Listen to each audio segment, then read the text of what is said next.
पुंडलिक पाटील केली कुळवाडी, तो झाला भवदुःखा वेगळा रे, नाचत जाऊ त्याच्या गावारे भेटिया, सुख देईल विसावारे. जय हरी माऊली.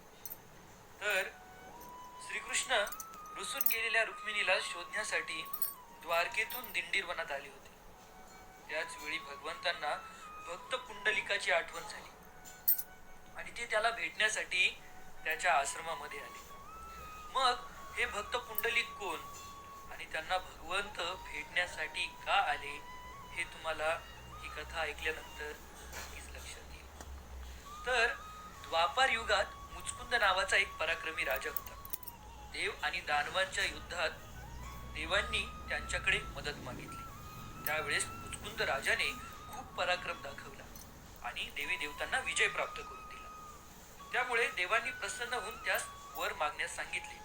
त्यावेळेस ते म्हणाले, मी खूप थकून गेलो आहे, मला एकांतात झोप हवी आहे. जो कोणी माझी निद्रा भंग करेल त्याच्यावर माझा दृष्टिक्षेप पडताच त्या क्षणी तो जळून भस्मसात होईल. आणि हा वर देवांनी दिला आणि त्यानंतर ते गुहेमध्ये निद्राधीन झाले. पुढे कृष्ण अवतारामध्ये जरासंधाच्या वतीने कालयवन नावाचा राक्षस श्रीकृष्णांशी युद्ध करण्यासाठी आला आणि या युद्धामध्ये भगवंत पळून गेले, म्हणून त्यांचे नाव रणछोडराय असे देखील आहे. आणि पळत पळत ते त्याच गुहेकडे आले ज्या गुहेमध्ये मुचकुंद राजा झोपलेला होता. भगवंताने स्वतःचा शेला जो आहे हा झोपलेल्या मुचकुंद राजांच्या अंगावरती टाकून दिला. ज्यावेळेस कालयवनाने बघितले की भगवंत निद्रिस्त आहे आणि म्हणून त्याने मुचकुंदावरती लाथांचा प्रहार केला.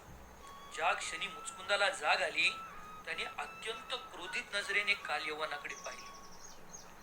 तो दानव एका क्षणात जळून भस्मसात झाला. त्यानंतर भगवंतांनी मुचकुंदांना दर्शन दिले आणि संपूर्ण प्रसंग सांगितला. तेव्हा मुचकुंद म्हणाले की आता भगवंता, तुमचं हे सुंदर मनोहर रूप नेहमी माझ्या नजरेसमोरच राहू दे. तेव्हा श्रीकृष्ण म्हणाले, मी तुझी ही इच्छा पुढच्या जन्मी पूर्ण करेल.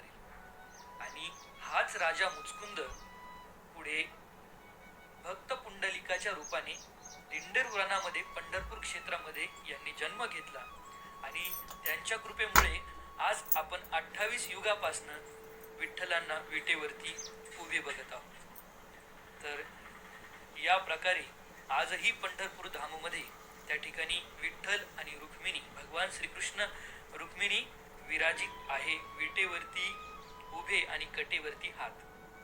तर यासारख्या भगवंतांच्या पंढरपूर धामाबद्दलच्या अधिक गोष्टी जर तुम्हाला ऐकून घ्यायच्या असतील, कथा ऐकून घ्यायच्या असतील आणि भगवंताविषयी जर प्रेम जागृत करायचं असेल तर त्यासाठी भूवैकुंठ पंढरपूर म्हणून परमपूज्य